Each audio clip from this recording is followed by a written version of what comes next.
हरे कृष्णा। श्री श्री राधा गोविंद मंदिर इस्कॉन मैंगलोर की तरफ से आप सभी का स्वागत है।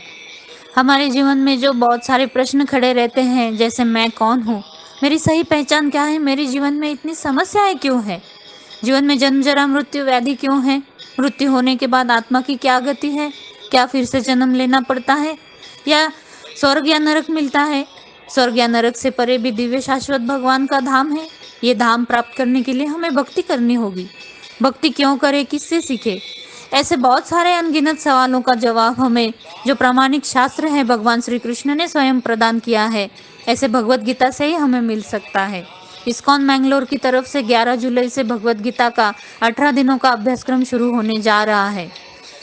इस अभ्यासक्रम में जुड़ने के लिए आपको नीचे दी गई लिंक में रजिस्ट्रेशन करना होगा। यह अभ्यासक्रम बच्चों के लिए, युवाओं के लिए और बड़ों के लिए अलग अलग बैचेस में रखा गया है, अलग अलग भाषाओं में उपलब्ध है और आपके सुविधा के अनुसार आप समय भी चुन सकते हैं। तो आइए इस दिव्य ज्ञान को समझने का हम प्रयास करें। हरे कृष्णा।